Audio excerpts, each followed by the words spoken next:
l'application était un embrayage, on a dû donc déduire les moments auxquels on actionne l'embrayage en fonction de la vitesse.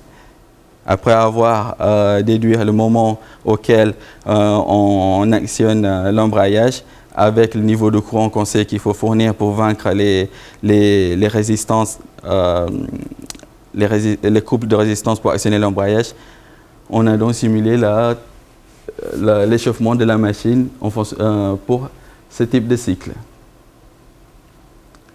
Donc ici, je présente le résultat de simulation de l'échauffement de la machine dans ce cycle C3, avec bien sûr la température ambiante de l'application qui est à 140 degrés. Et on voit que la température maximale atteinte par la machine est d'environ 200 degrés, en se rappelant que la température qui est donnée par la cahier des charges ou surtout par l'isolant de la machine est à 220 degrés. On peut dire que la machine est thermiquement robuste. Donc,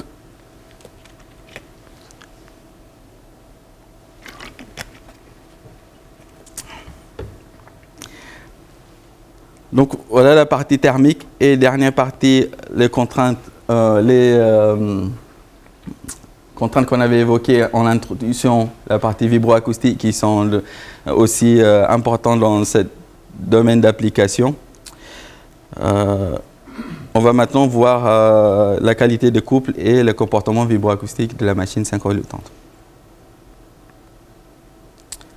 Alors, les pulsations de couple de la machine ont été évaluées avec une modélisation élément fini et la pulsation de couple ont été trouvées assez élevées à environ 105%.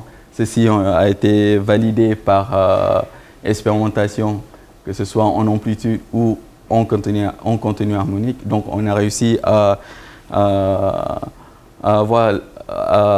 valider la contenu harmonique qui confirme que la forme exacte de la pulsation de couple est comme ceci. Et avec cette étude, on a pu aussi déduire les paramètres les plus influents qui génèrent cette pulsation de couple, qui est premièrement l'ouverture d'encoche et deuxièmement c'est la largeur de la partie amagnétique du segment du rotor. Donc avec modélisation validée comme auparavant, on fait aussi une comparaison avec d'autres topologies de machines. La même topologie, barrière de flux et rotor massif. Donc en bas à gauche, c'est la forme de pulsation de couple avec le même code de couleur. En rouge, rotor segmenté, en vert, rotor barrière de flux et en bleu, rotor massif. On voit que la machine plus avantageuse au niveau de pulsation de couple et la machine à barrière de flux. Ceci est dû à la diminution de variation de perméance par plusieurs barrières de rotor. Donc à droite, c'est la comparaison des contenus harmoniques de la pulsation de couple. Donc,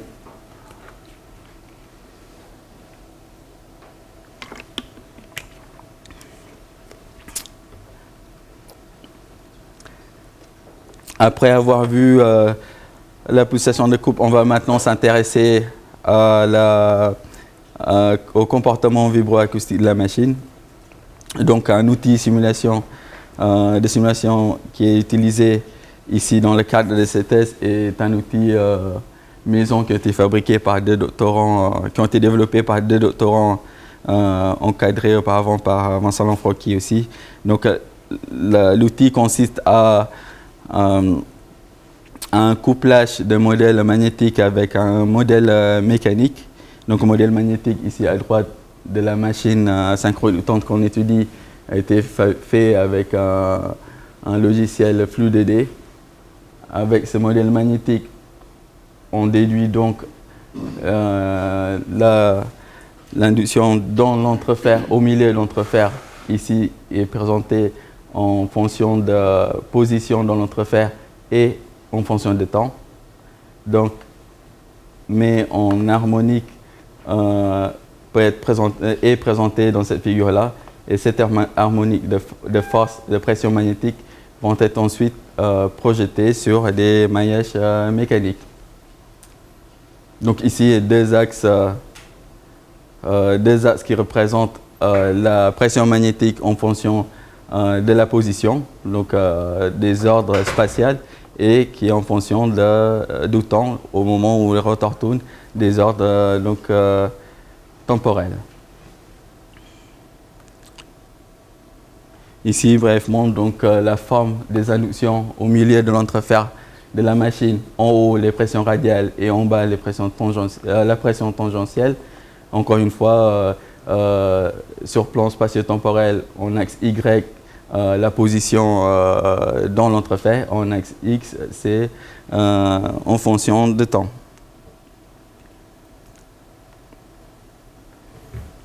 Donc, avec un FFT-DD mis sous forme harmonique, la pression magnétique est représentée dans la figure à droite. Et dans les études précédemment, dans l'état de l'art, on sait que les pressions importantes peuvent être retrouvées avec cette formulation au niveau temporel et spatial. Et avec notre machine où on a deux paires de pôles et 12 nombres dedans, on retrouve cette paire d'ordre spatio-temporel ici en bas. Donc ici, quelques points ont été identifiés. Par exemple, le paire 0044 et 012 peut être vu ici, produit des pressions importantes.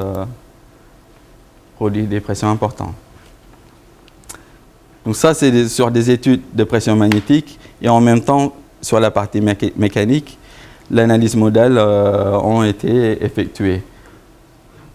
Et à droite, ici, je présente donc les 9 premiers modes de déformation de la machine. Et sachant qu'auparavant, on avait vu les modes importants qui peuvent être cités sont des modes d'ordre 0 et 4. Et il se trouve que des modes 0 et 4 sont placés environ à 20 kHz et à 21 kHz. Donc avec des pondérations acoustiques, on sait que cette fréquence-là sont inaudibles aux oreilles humaines. Donc avec l'analyse modale et les études sur la pression magnétique, on peut donc par la suite tracer des réponses vibratoires de la machine.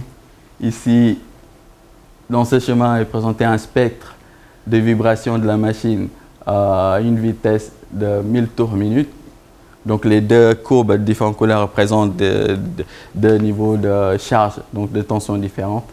On voit apparaître des pics, quelques pics comme les deux premiers pics qui représentent des harmoniques d'encochage. Et ici, un autre pic à l'ordre de 36.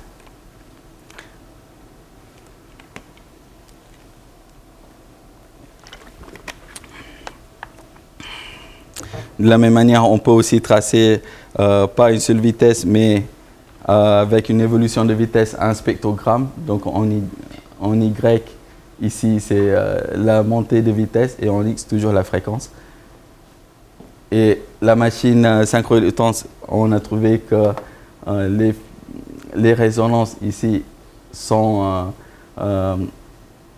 les résonances sont trouvées plutôt des autres fréquences à 21-22 kHz qui correspondent à des modes d'ordre 4 qui sont des modes 9 et 11 trouvés par avant dans les analyses modales.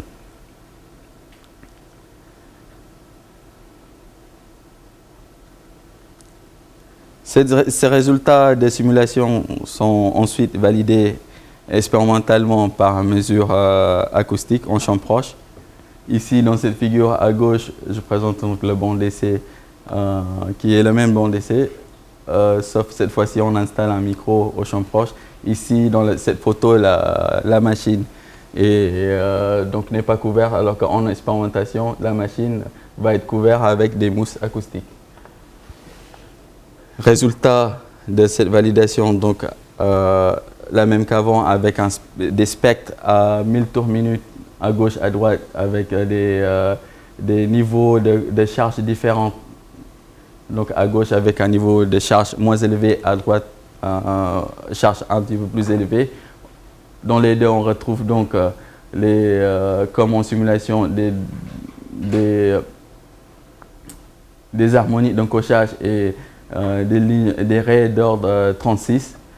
À l'exception cette fois-ci des simulations, on trouve des excitations de la fréquence de coupage MLI.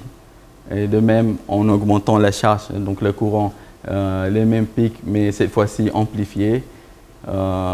Ici, les pics restent les mêmes, qui est caractéristique de l'excitation de la MLI. Donc de la même manière, validation aussi avec des vitesses variables. Donc ici, le spectrogramme représenté. Donc on va commencer par écouter le bruit de la machine.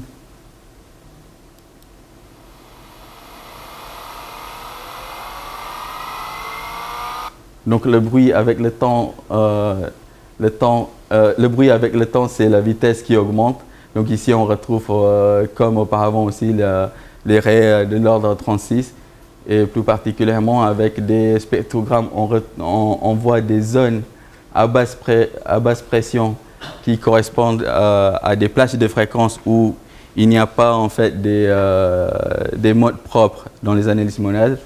Et ici, à droite encore, on retrouve l'excitation par la fréquence de découpage de MLI.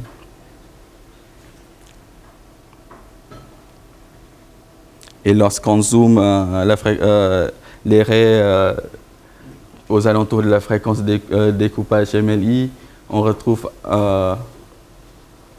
des éventails des modulations de cette fréquence de MLI.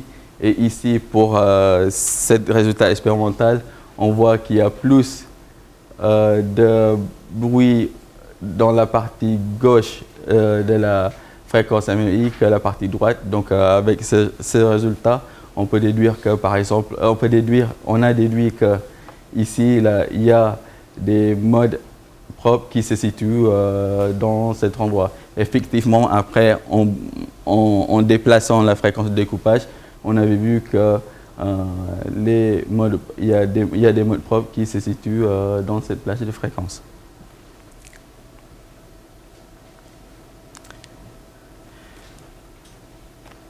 J'ai donc terminé avec la dernière partie, modélisation vibroacoustique. Donc, conclusion et perspective dans cette étude afin de modéliser et valider le modèle dans les perspectives de pouvoir utiliser les modèles à la fin dans d'autres conceptions de machines de différentes typologies.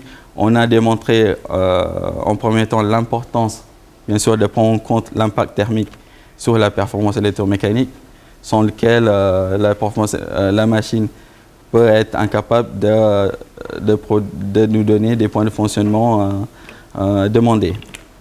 Un modèle thermique, dans la modélisation thermique aussi, on a retrouvé des résistances qui sont plus prépondérantes par rapport aux autres qui agissent avec des dynamiques différentes. Ceci peut donc nous diriger vers des modélisations plus pertinentes par des réductions de modèles, par exemple. Impact de ces résistances en fonction